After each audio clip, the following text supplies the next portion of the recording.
Capítulo 50. Entre trampas y peligros.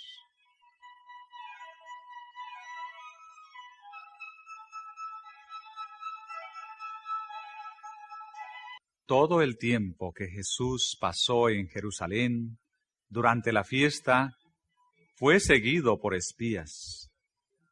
Día tras día se probaban nuevas estratagemas para reducirle al silencio. Los sacerdotes y gobernantes estaban atentos para entramparle. Se proponían impedir por la violencia que obrase. Pero esto no era todo. Querían humillar a este rabino galileo delante de la gente.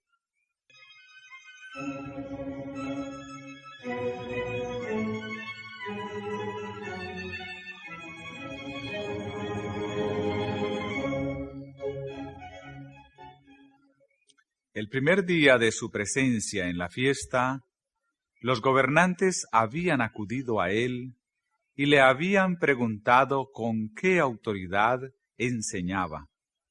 Querían apartar de él la atención de la gente y atraerla a la cuestión de su derecho para enseñar y a su propia importancia y autoridad.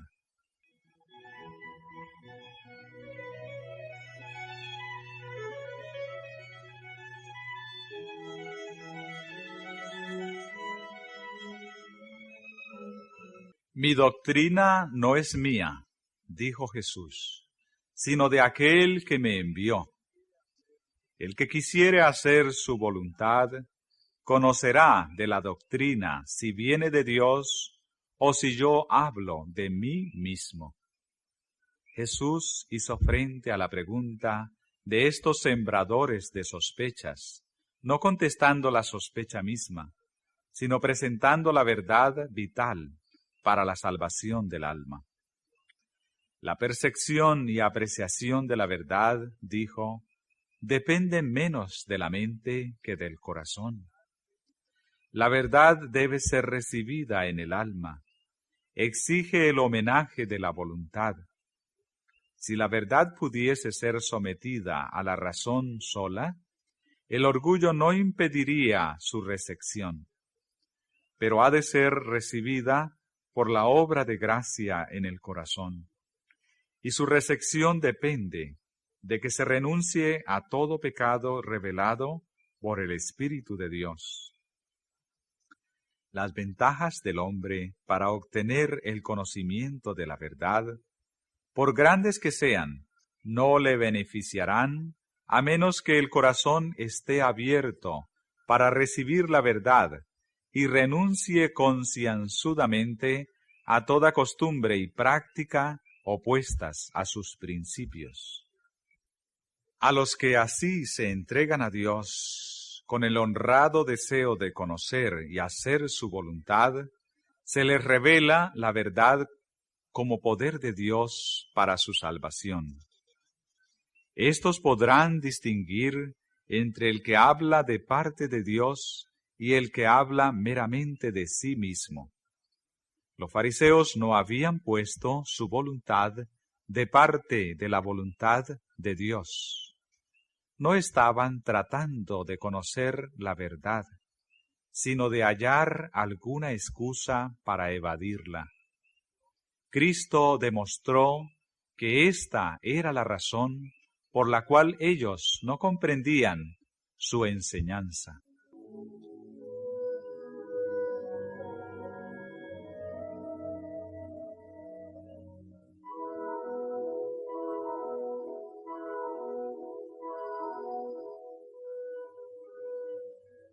Dio luego una prueba por la cual podía distinguirse al verdadero maestro del impostor. El que habla de sí mismo su propia gloria busca. Mas el que busca la gloria del que le envió, éste es verdadero, y no hay en él injusticia. El que busca su propia gloria, habla tan solo de sí mismo.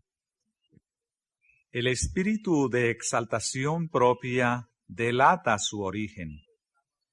Pero Cristo estaba buscando la gloria de Dios. Pronunciaba las palabras de Dios. Tal era la evidencia de su autoridad como maestro de la verdad.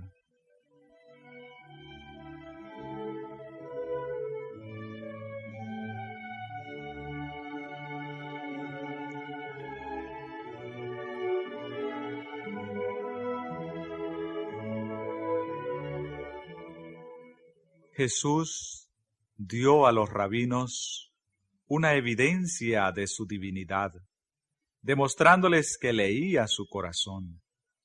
Desde que había curado al paralítico en Betesda, habían estado maquinando su muerte. Así violaban ellos mismos la ley que profesaban defender. ¿No os dio Moisés la ley?, dijo él, ¿y ninguno de vosotros hace la ley? ¿Por qué me procuráis matar?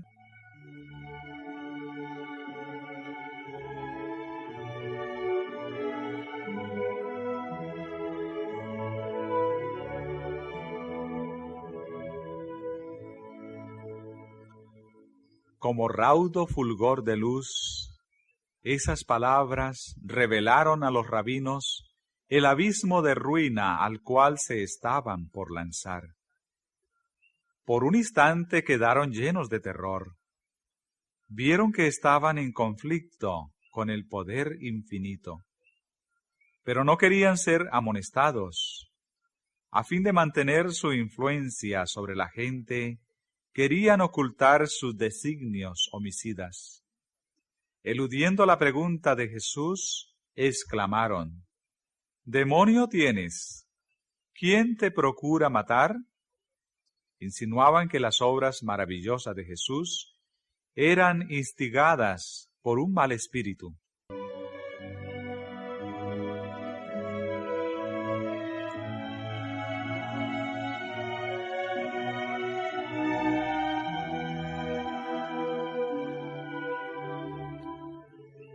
Cristo no prestó atención a esta insinuación. Continuó demostrando que su obra de curación en Betesda estaba en armonía con la ley sabática, que estaba justificada por la interpretación que los judíos mismos daban a la ley. Dijo: «Cierto, Moisés os dio la circuncisión, y en sábado circuncidáis al hombre». Según la ley, cada niño debía ser circuncidado el 8º día. Si ese día caía en sábado, el rito debía cumplirse entonces. ¿Cuánto más armonizaba con el espíritu de la ley el hacer sano todo un hombre en sábado? Y les aconsejó: «No juzguéis según lo que parece, mas juzgad justo juicio».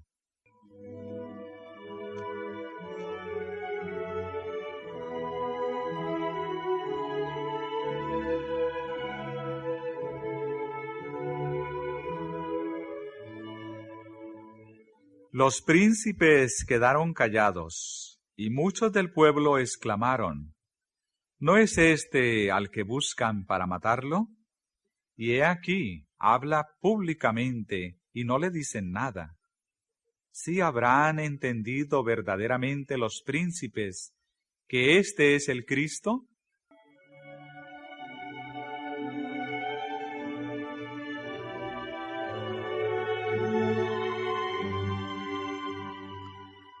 Muchos de los que escuchaban a Cristo moraban en Jerusalén y, aunque conociendo las maquinaciones de los príncipes contra él, se sentían atraídos hacia él por un poder irresistible.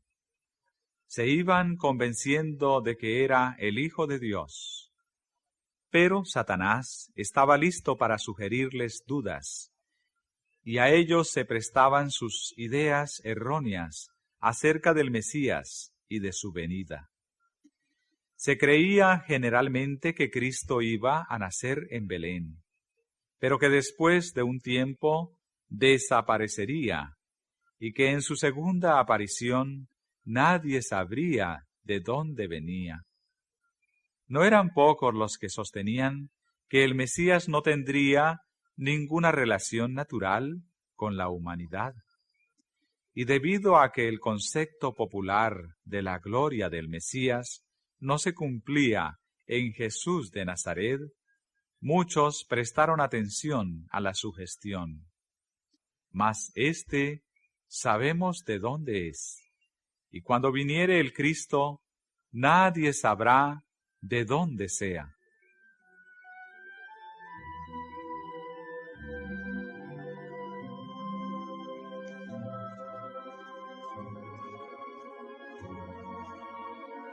Mientras que estaban así vacilando entre la duda y la fe, Jesús descubrió sus pensamientos y los contestó diciendo: A mí me conocéis y sabéis de dónde soy, y no he venido de mí mismo, mas el que me envió es verdadero, al cual vosotros no conocéis. Aseveraban saber lo que debía ser el origen de Cristo, pero lo ignoraban completamente. Si hubiesen vivido de acuerdo con la voluntad de Dios, habrían conocido a su Hijo cuando se les manifestó.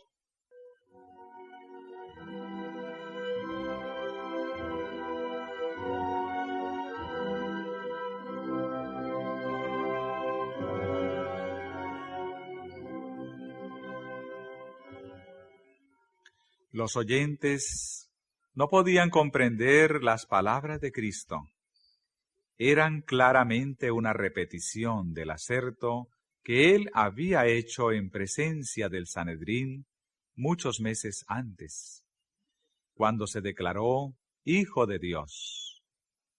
Y así como los gobernantes trataron entonces de hacerlo morir, también en esta ocasión trataron de apoderarse de él, pero fueron impedidos por un poder invisible que puso término a su ira, diciéndoles: Hasta aquí vendrás, y no pasarás adelante.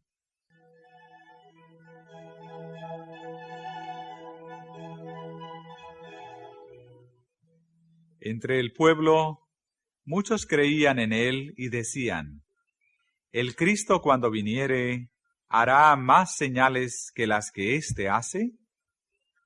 Los dirigentes de los fariseos, que estaban considerando ansiosamente el curso de los acontecimientos, notaron las expresiones de simpatía entre la muchedumbre. Apresurándose a dirigirse a los sumos sacerdotes, les presentaron sus planes de arrestarle. Convinieron, sin embargo, en tomarle cuando estuviese solo, porque no se atrevían a prenderlo en presencia del pueblo.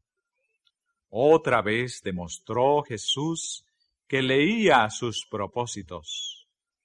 Aún un poco de tiempo estaré con vosotros, dijo él, e iré al que me envió. Me buscaréis y no me hallaréis, y donde yo estaré, vosotros no podréis venir. Pronto hallaría un refugio fuera del alcance de su desprecio y odio. Ascendería al Padre para ser de nuevo adorado por los ángeles, y nunca podrían sus homicidas llegar allí.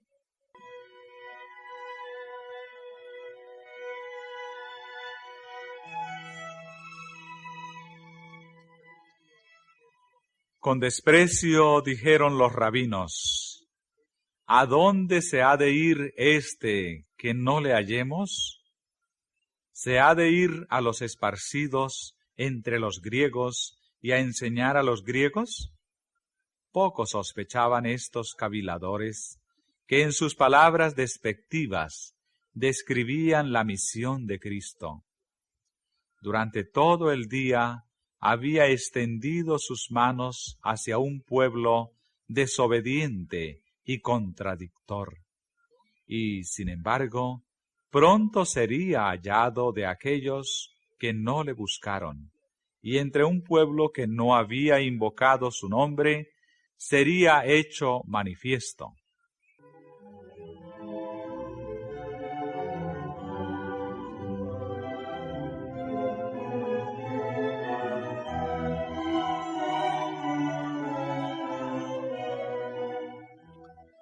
Muchos que estaban convencidos de que Jesús era el Hijo de Dios, fueron extraviados por el falso raciocinio de los sacerdotes y rabinos. Estos maestros habían repetido con gran efecto las profecías concernientes al Mesías, que reinaría en el monte de Sión y en Jerusalén, y delante de sus ancianos sería glorioso, que dominaría de mar a mar, y desde el río hasta los cabos de la tierra. Luego habían hecho comparaciones despectivas entre la gloria allí descrita y la humilde apariencia de Jesús. Pervertían las mismas palabras de la profecía para sancionar el error. Si el pueblo hubiese estudiado con sinceridad la palabra por sí mismo, no habría sido extraviado.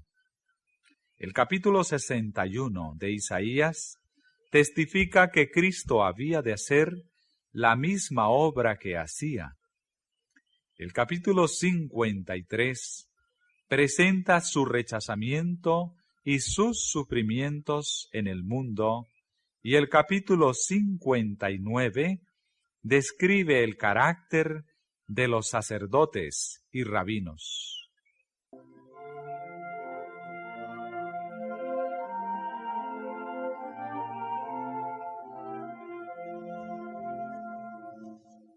Dios no obliga a los hombres a renunciar a su incredulidad. Delante de ellos están la luz y las tinieblas, la verdad y el error. A ellos les toca decidir lo que aceptarán. La mente humana está dotada de poder para discernir entre lo bueno y lo malo. Dios quiere que los hombres no decidan por impulso, sino por el peso de la evidencia, comparando cuidadosamente un pasaje de la Escritura con otro. Si los judíos hubiesen puesto a un lado sus prejuicios y comparado la profecía escrita con los hechos que caracterizaban la vida de Jesús, habrían percibido una hermosa armonía entre las profecías y su cumplimiento en la vida y el ministerio del humilde Galileo.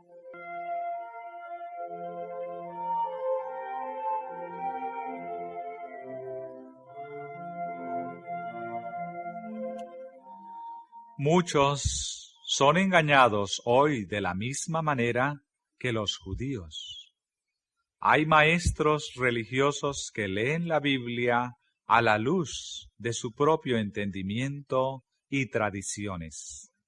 Y las gentes no escudriñan las Escrituras por su cuenta, ni juzgan por sí mismas la verdad, sino que renuncian a su propio criterio y confían sus almas a sus dirigentes.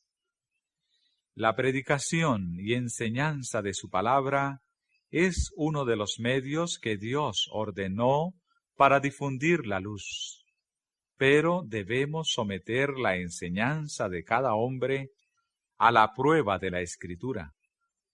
Quien quiera que estudie con oración la Biblia, deseando conocer la verdad para obedecerla, recibirá iluminación divina.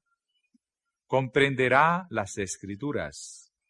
El que quisiera hacer su voluntad, conocerá de la doctrina.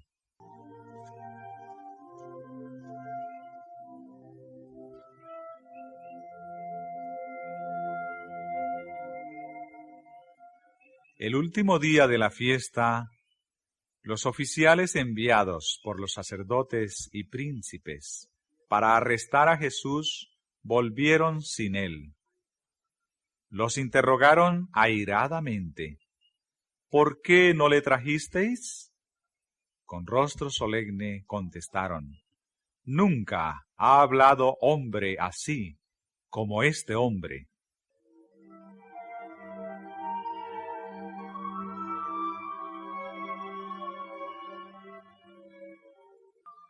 Aunque de corazón empedernido, fueron enternecidos por sus palabras.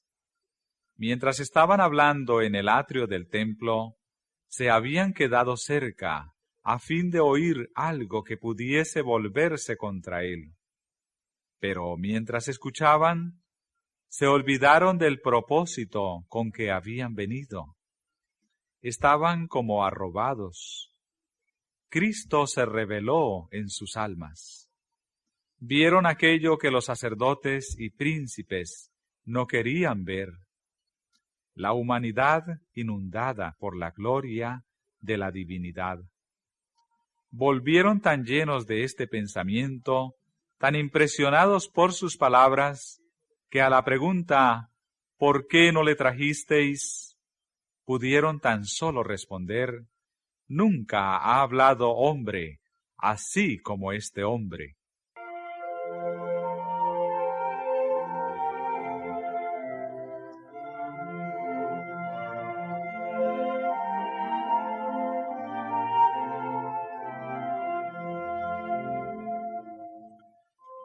Los sacerdotes y príncipes, al llegar por primera vez a la presencia de Cristo, habían sentido la misma convicción.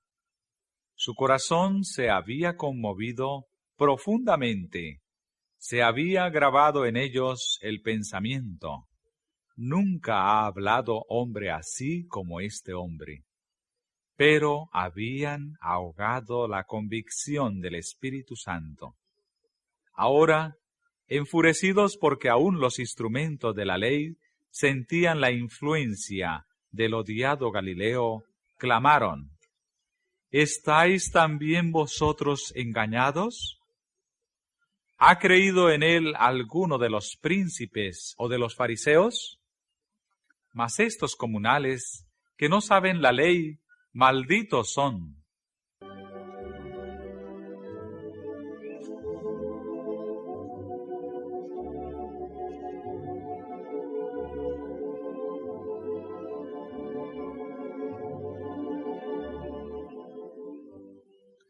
Aquellos a quienes se anuncia el mensaje de verdad rara vez preguntan: ¿es verdad? Sino, ¿quién lo propaga?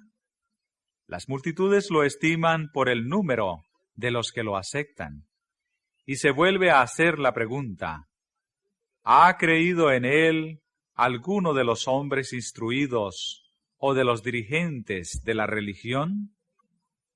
Los hombres no están hoy más en favor de la verdadera piedad que en los días de Cristo. Siguen buscando intensamente el beneficio terrenal con descuido de las riquezas eternas. Y no es un argumento contra la verdad el hecho de que muchos no estén dispuestos a aceptarla, o de que no sea recibida por los grandes de este mundo, ni siquiera por los dirigentes religiosos.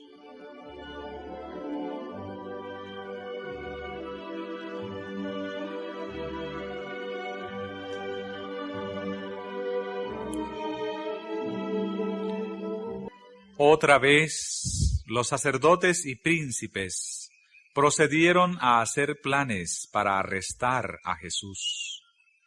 Insistían en que si se le dejase en libertad, apartaría al pueblo de los dirigentes establecidos, y que la única conducta segura consistía en acallarle sin dilación.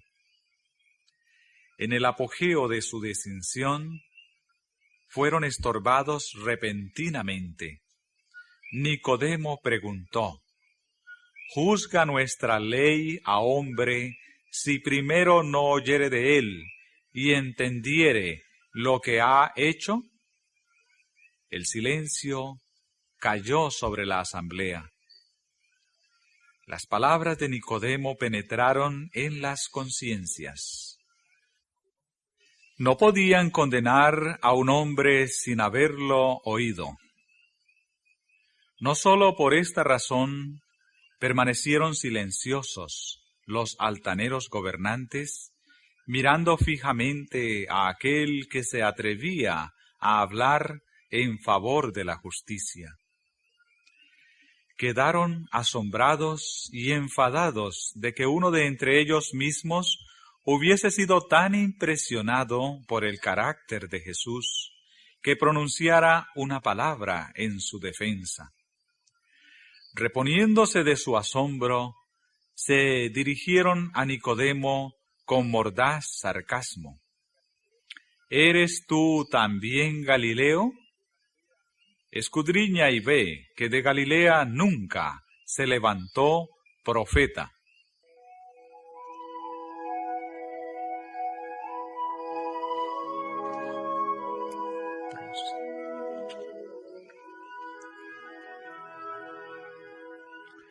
Sin embargo, la protesta detuvo el procedimiento del consejo.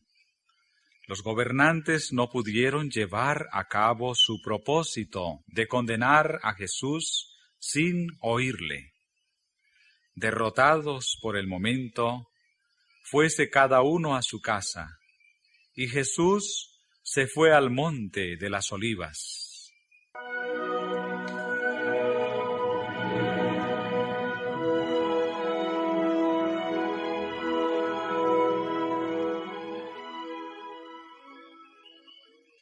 Jesús se apartó de la excitación y confusión de la ciudad, de las ávidas muchedumbres y de los traicioneros rabinos para ir a la tranquilidad de los huertos de olivos, donde podía estar solo con Dios.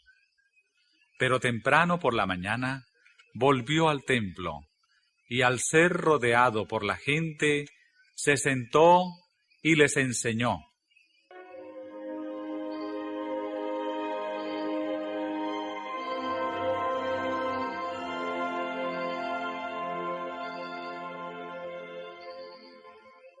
Pronto fue interrumpido. Un grupo de fariseos y escribas se acercó a él, arrastrando a una mujer aterrorizada, a quien, con voces duras y ávidas, acusaron de haber violado el 7º mandamiento. Habiéndola empujado hasta la presencia de Jesús, le dijeron, con hipócrita manifestación de respeto: en la ley Moisés nos mandó apedrear a las tales. Tú, pues, ¿qué dices?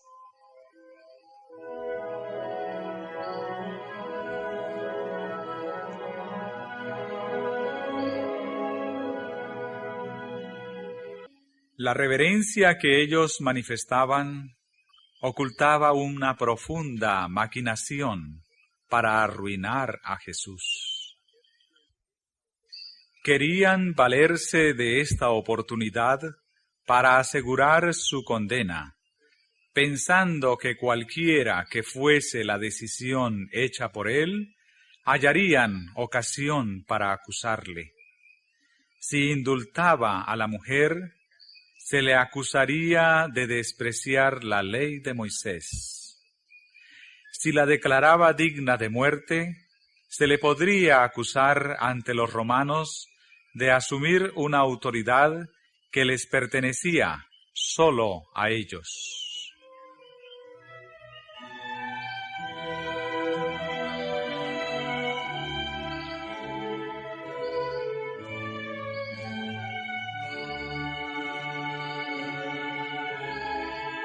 Jesús miró un momento la escena.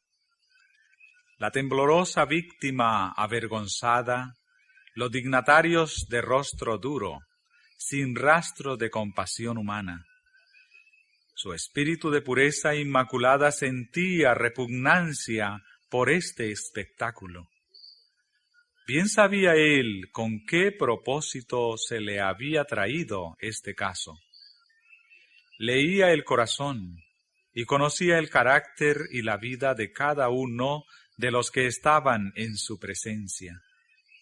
Aquellos hombres que se daban por guardianes de la justicia habían inducido ellos mismos a su víctima al pecado, a fin de poder entrampar a Jesús. No dando señal de haber oído la pregunta, se agachó y fijo los ojos en el suelo, empezó a escribir en el polvo.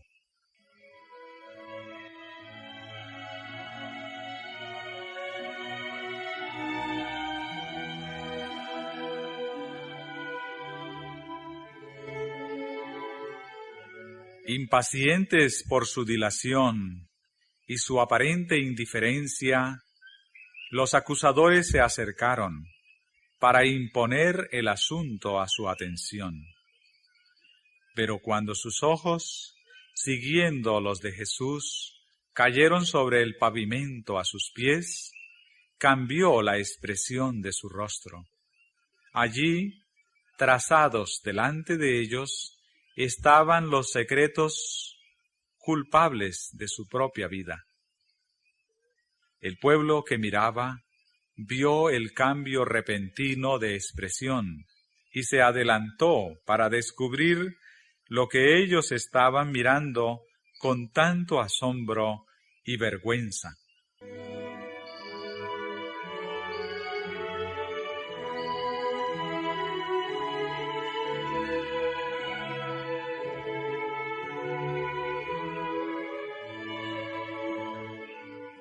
Al par que profesaban reverencia por la ley, los rabinos, al presentar la acusación contra la mujer, estaban violando lo que la ley establecía. Era el deber del esposo iniciar la acción contra ella, y las partes culpables debían ser castigadas por igual. La acción de los acusadores no tenía ninguna autorización. Jesús, por lo tanto, les hizo frente en su propio terreno. La ley especificaba que al castigar por apedreamiento, los testigos del caso debían arrojar la primera piedra. Levantándose entonces y fijando sus ojos en los ancianos maquinadores, Jesús dijo: El que de vosotros esté sin pecado, arroje contra ella la piedra el primero. Y volviéndose a agachar, continuó escribiendo en el suelo.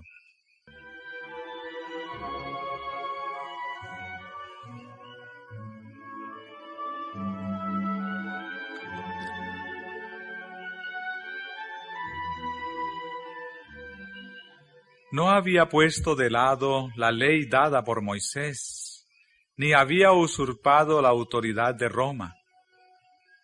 Los acusadores habían sido derrotados. Ahora, habiendo sido arrancado su manto de pretendida santidad, estaban culpables y condenados en la presencia de la pureza infinita.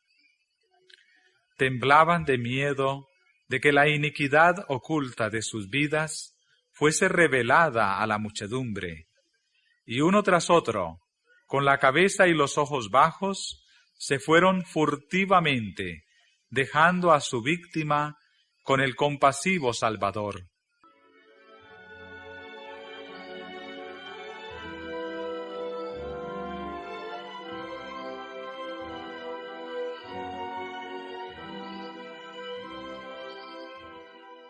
Jesús se enderezó y mirando a la mujer dijo: Mujer, ¿dónde están los que te acusaban?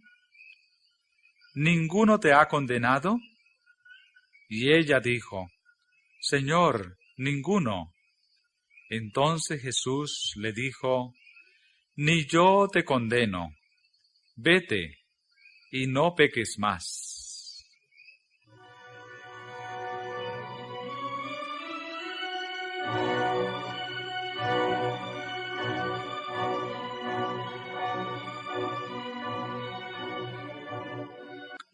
La mujer había estado temblando de miedo delante de Jesús.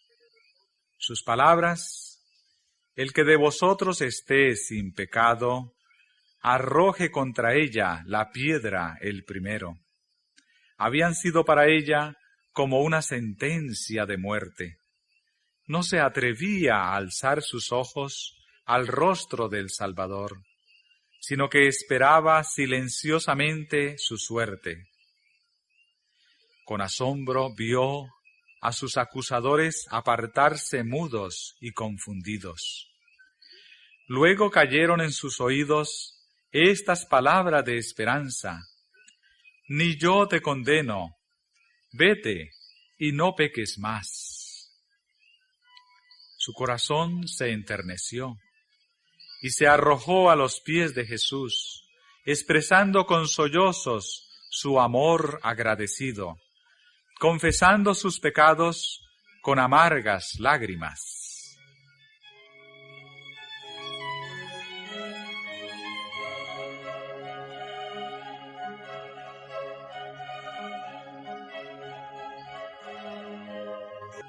Esto fue para ella el principio de una nueva vida, una vida de pureza y paz, consagrada al servicio de Dios.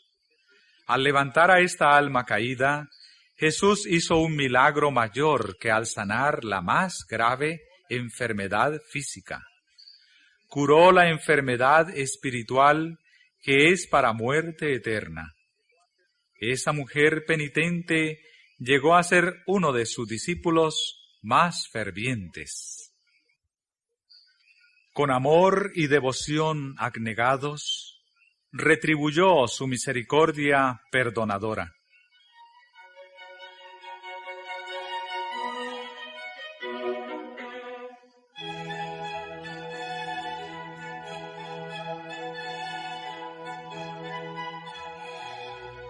En su acto de perdonar a esta mujer y estimularla a vivir una vida mejor, el carácter de Jesús resplandece con la belleza de la justicia perfecta.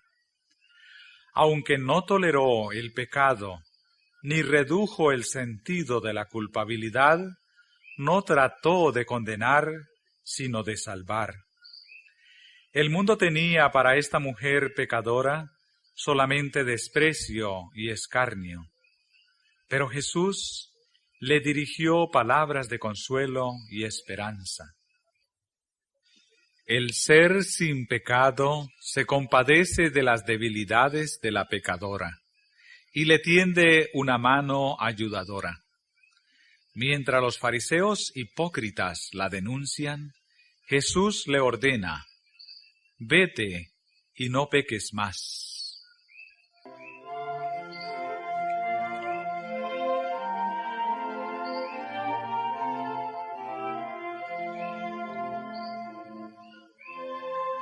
No es seguidor de Cristo el que, desviando la mirada, se aparta de los que yerran, dejándolos proseguir sin estorbos su camino descendente. Los que se adelantan para acusar a otros y son celosos en llevarlos a la justicia, son con frecuencia en su propia vida más culpables que ellos. Los hombres aborrecen al pecador, mientras aman el pecado. Cristo aborrece el pecado, pero ama al pecador. Tal ha de ser el espíritu de todos los que le sigan. El amor cristiano es lento en censurar, presto para discernir el arrepentimiento, listo para perdonar, para estimular, para afirmar al errante en la senda de la santidad, para corroborar sus pies en ella.